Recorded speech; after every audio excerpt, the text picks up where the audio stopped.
Հայկական լոբինգը ամերիկյան ընկերության ձեռքում։ Պաշտոնական Երևանը հերթական ծածուկ գործարքն է կնքել այս անգամ Վաշինգտոնում գործող լոբիստական ընկերության հետ, որի ծառայության արժեքը ամսական $50,000 է։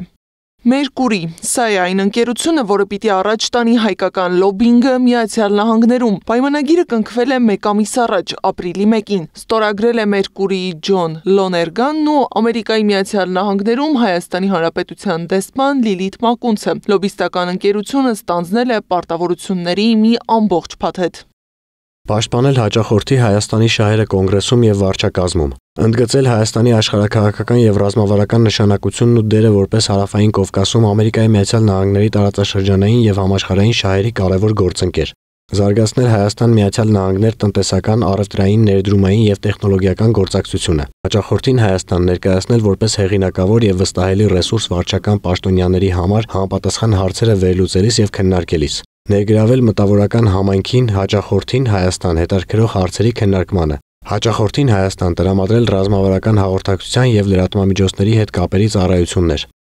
Պայմանագիրը ջրի երես են հանել ամերիկյան լրատվամիջոցները։ Զարմանալի զուգատիպությամբ հենց այս ընկերությունը տարիներ առաջ զբաղվում էր թուրքական լոբինգով։ Ամերիկյան օրենքը կբանջի, որ որևէ ամերիկյան ընկերություն, որ դրսից ֆինանսավորում ստանում է, լոբինգի համար պետք է որ արտարադատության նախարարության մոտ արձանագրվի, նշանավոր ընկերություն է սի եւ Թուրքիան վարձակալել էր, բայց ինչպես գրել է, որ երբ որ Արցախի պատերազմը սկսվեց, Ամերիկայի համայնքը եւ ամերիկյան քաղաքական մարդիկ փոխեցին ընկերության, որ դուք օգնում եք Թուրքիային, երբ որ Թուրքիան օժանդակում է Ադրբեջանին։ Պաշտոնական Երևանի որոշումը համայնքը միանշանակ չի ընդունում։ Տասնամյակներ շարունակ Ամերիկայի Միացյալ Նահանգներում հայկական լոբինգով զբաղվել են Վաշինգտոնում գործող երկու հայ-ամերիկյան կազմակերպությունները՝ Ամերիկայի հայկական անսամբլեան եւ Ամերիկայի հայ դատի հանձնախումբը։ Սակայն հիմա իշխանությունը որոշել է փոխել մարտավարությունը։ Տասնյակ խոշոր լոբիստական ընկերություններ ունեցող քաղաքում Փաշինյանը ընտրեց այն ընկերությունը, որի բանկային հաշվին թուրքական փողեր կան, իսկ ձեռքերին հայկական արյուն։ Արդյոք զուգադիպություն է, որ Փաշինյանն ու Էրդողանը վարձել են միևնույն լոբիստին։ Հայ դատի հանձնախումբը մտահոգված է գործող իշխանության որդեգրած նոր քաղաքականությունը կարող է հանգեցնել նոր հակասությունների։ Մինչդեռ Միացյալ Նահանգներում հայկական լոբինգն ուներ մեծ առավելություն թուրքական լոբիի նկատմամբ, քանի որ հայկական շահը առաջ են տարել էթնիկ լոբիստական խմբերը։ Բնականաբար լոբինգի եւ շահերի պաշտպանության լեգիտիմության տեսանկյունից էթնիկ լոբիստական խմբերի միջոցով լոբինգի իրականացումը շատ ավելի լեգիտիմ է, շատ ավելի արդյունավետ է, քան թե վարձու կազմակերպությունների միջոցով։ Որովհետև նման վարձու կազմակերպությունները ամերիկյան օրենսդրությամբ նախատեսված կարգով ենթակա են խառը հայտնի ակտի կարգավորման, այսինքն դիտվում են որպես ազդեցության գործակալներ։ Ըստ էության ամերիկյան իշխանությունների մոտ էլ խորանում է այն համոզմունքը, որ Հայաստանի իշխանությունները եւ Ամերիկայի համայնքը ըստ էության ունեն տարբեր քաղաքական առաջնահերթություններ։ Սասունյանի խոսքով դրականն այն է, որ հնարավոր է այս լոբիստական ընկերությունն ապահովի բարձրաստիճան պաշտոնյաների հետ կապը, բայց մտահոգիչ հանգամանքները գերակշռում են։ Մտահոգիչ կողմը այն է, որ նախ չենք իմանում, որ Հայաստանի կառավարությունը ինչ պատճառով այս ընկերությունը ընտրել է։ Այս նույն ընկերությունը, ինչպես ասացի քիչ առաջ, վարձակալվել էր թուրքական կառավարության կողմից, ուրեմն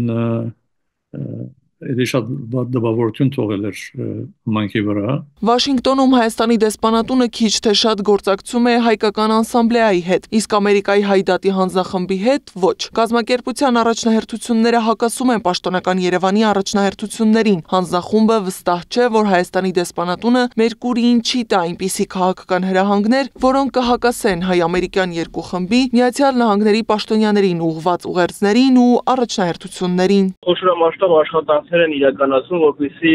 Ադրբեջանի նկատմամբ կիրառվի մազվիստ ու գլոբալ պատժամիջոցները, ինչպես Ադրբեջանի պատերազմական հանցագործություններ ներգրաված կոնկրետ անձանց նկատմամբ կիրառվի մազվիստ ու գլոբալ սահմանված պատժամիջոցներ, երբ որ չափազանց ինտենսիվ աշխատանքներ են տարվում, որպեսզի նոր ադմինիստրացիան չչեղարկի ազատության աջակցության ակտի 907-րդ բանաձևի 907-րդ հոդվածի իրականացում, ինչը նստելիության պատժամիջոցի Ադրբեջանի նկատմամբ։ Վերջին տարիներին անգործության է մատնված նաև Միացյալ Նահանգներում Հայաստանի դեսպանությունը, պնդում է ամերիկահայ գործիչը։ Լիլիթ Մակունցի պաշտոնավարումը բացասաբար է ազդել համայնքի եւ հայ-ամերիկյան հարաբերությունների վրա։ Փորձագետի խոսքով Միացյալ Նահանգներում դեսպան պետք է նշանակել հզոր դիվանագետի։ Դեսպանությունը վերջին տարիներին Լիլիթ Մակունցի ժամանումեն հետ շատ վատ աշխատանք տարել է, գրեթե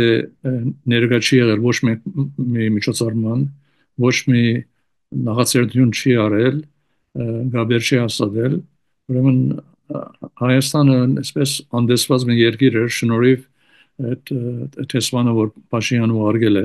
Փորձագետների խոսքով սովորաբար նման լոբիստական ընկերությունները բարձր գներով պայմանագրեր են կնքում իրենց հաճախորդներին շռայլ խոստումներ տալուց հետո։ Սակայն եթե հաճախորդը հետևողական չի լինում, ապա ոչինչ էլ չի արվում։ Հետևաբար Հայաստանը ռիսկի է դիմում, որի գինը կլինի $600,000 եւ մի ամբողջ պետության ազգային, պետական եւ անվտանգային առաջնահերթություններ ու շահեր։ Գարի Մութաֆյան, Գեգամ Ղազարյան, ABC Media։